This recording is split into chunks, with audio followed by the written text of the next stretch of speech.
Welcome back to the channel. Today we're going to be going over vinyl wrapping. Those of you who watched the last video, you saw that I did a Grom panel conversion on my Boom Vader. And I mentioned in the video that I wanted to do a color change to it, since I haven't changed the headlight shroud or the fender from the white factory plastics. As you can tell, I went with the very cliche, I know, Nardo gray. I'm a huge Audi fan. I think it's a great color. It's very neutral, it's not super loud, and I don't want this bike to be like a crazy, super bright color. So I think the Nardo gray will suit this well. Plan is to do some brown leather seat with the brown grips I have, and then ultimately I want to do a Martini livery scheme. Porsche is another brand that I am just an absolute fanatic for, and the old Martini race cars have just got such a cool color scheme on them, so I want to do that against the Nardo gray background. So we'll see how that turns out in the future, but today we're just going to focus on the base wrap on the panels.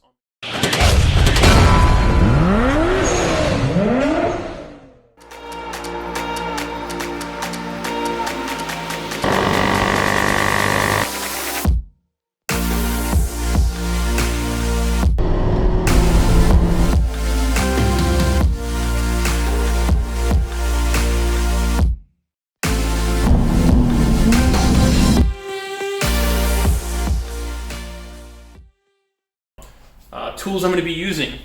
I've got a 2-speed heat gun here. I've got my squeegee, an X-Acto knife with more blades, a couple of tools to press the vinyl into tight corners, my vinyl cutter, and of course several microfiber rags and alcohol spray to clean off the panels. So looking at this panel, you can see that I'm not the greatest. There's spots that I messed up on. It's not beautiful, of course. And then the hardest part for me is trying to get these holes situated. I'll probably go back with a razor and cut that one out. And then, of course, there were some small particles that got underneath whenever I was doing this. So step one, of course, as I didn't do on there, is to clean this very well.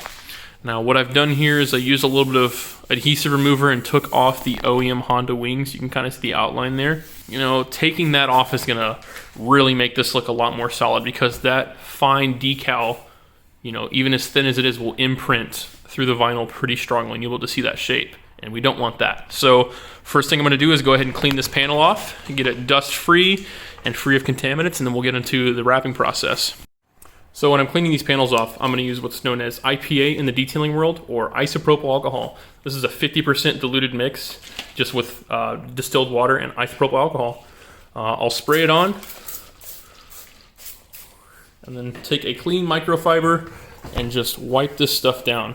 Try to get rid of all of the dust on these panels, because any of that dust will show through the film. Because it transfers extremely well. Anything that's underneath, as I showed you, and that small garnish piece on the side that's already been wrapped.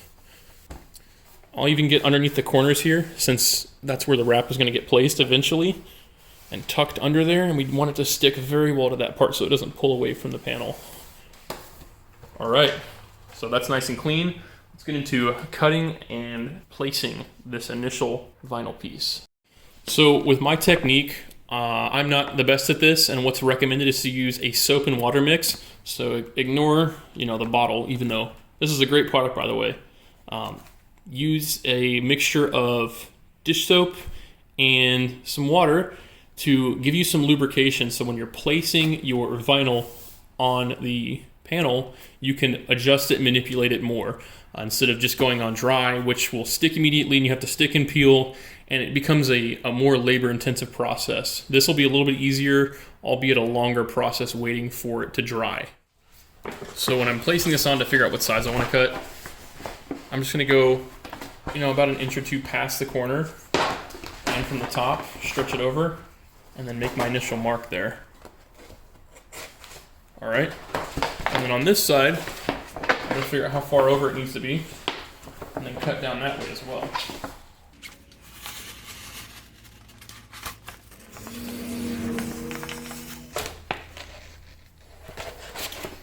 The material I'm using for this is Vivid. They make some really, really good vinyl. Another good brand to use would be like 3M or Oracle, all very popular in the automotive industry. Make sure you buy some good vinyl. Using cheap vinyl will never give you good results, and you'll just be doing it over twice. So don't be afraid to spend the money on good vinyl. So once I can confirm that it's going to cover the area that I want, I'll go ahead and peel the backing and lay down the soap layer as well as the vinyl to get the initial fit.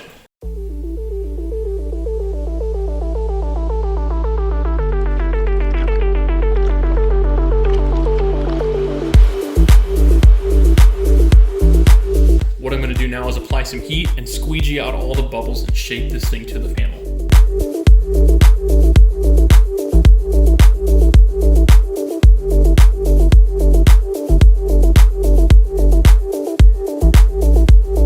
So I got it initially placed on there. What I'm gonna have to do is go back and start trimming around and contour those pieces to the major curves and the major angles I've got. Like right here, you can see it's gonna be kind of a stressed fitment, but what I'll have to do is stretch and form and tuck it under as I go.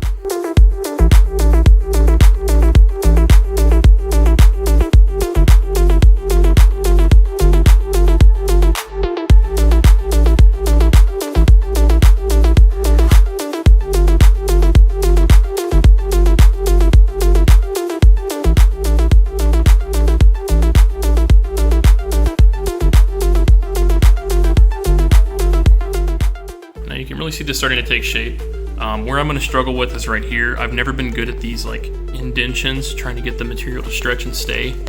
Could have done it with the panel off the body, but I've had more luck trying to get the film to stay put whenever it's actually on. So we'll continue going and see how this ends up.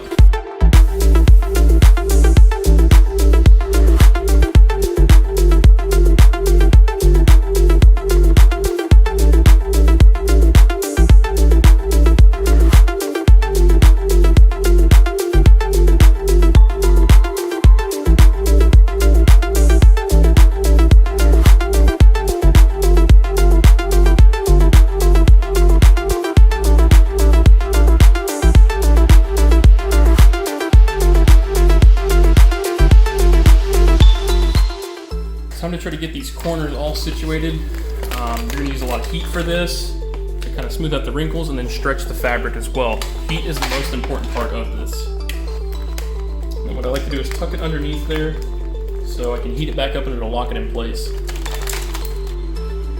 Now I'm running into some obstructions here, like this piece right here. So what I'm gonna do is just cut a slit in the vinyl with my razor and then I can work it around that piece. There we go. Push on my material back, and there we go. Now that bubble's out of there.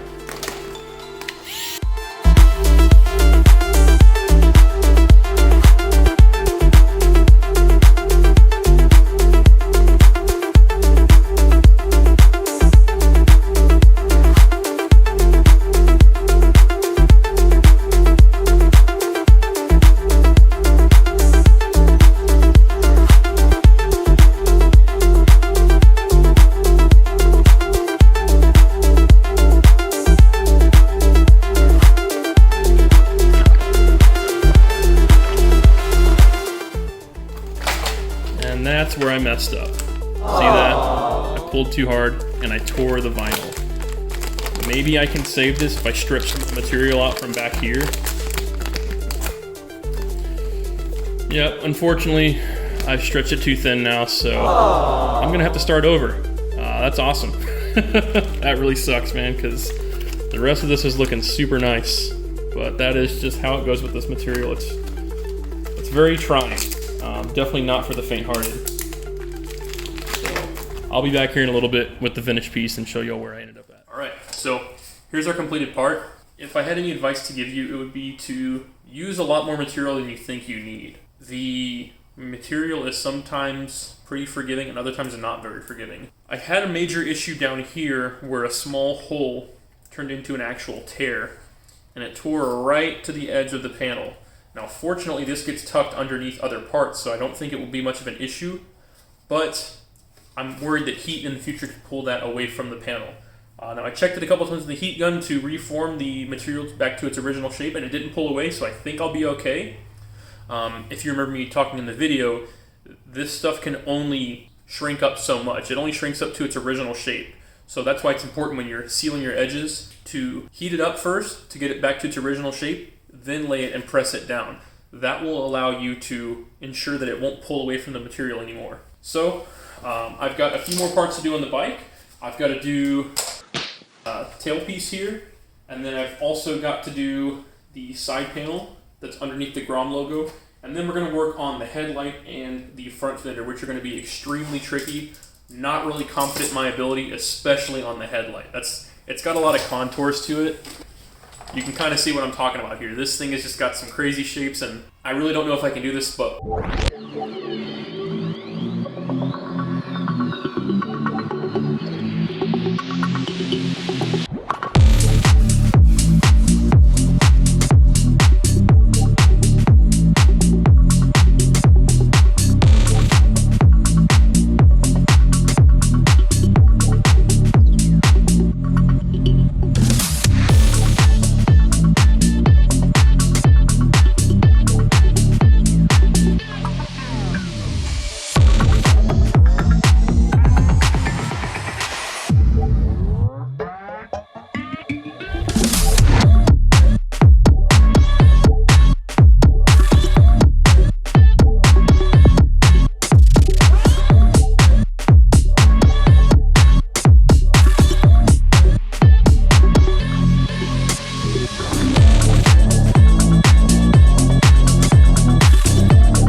Later.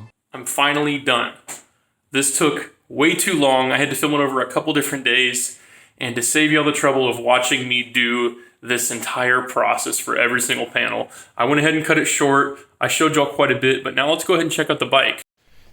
This thing turned out just absolutely amazing. Here you can see the headlight, and what my plan was to put like a black stripe down the middle so it kind of matched up with the Speedo. But this was just such a difficult piece to wrap. I mean, you could see where I had to cut it into sections to try to make it work, and it just wasn't great. But from about a foot away, I mean, you can't tell. It turned out pretty good, and I'm very happy with it. All the other panels just look absolutely beautiful.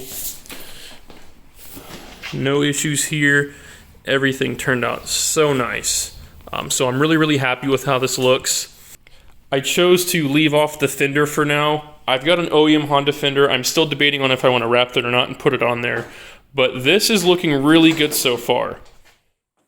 Alright, that's going to do it for today, guys. Thank you so much for checking out this video. Please like and subscribe if you like content like this. We recently passed 100 subscribers, so that is absolutely awesome. I never thought there'd be 100 people out there that wanted to watch our videos. So please clap. Thank you so much to all of you. Coming up in the future, we got some more variety and content. Namely, one of my daily drivers is going to get introduced, and we've got some mods from the pipeline for that. A few things I actually just picked up today for it. So stay tuned for that, and we'll see you on the next one. We'll be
right back.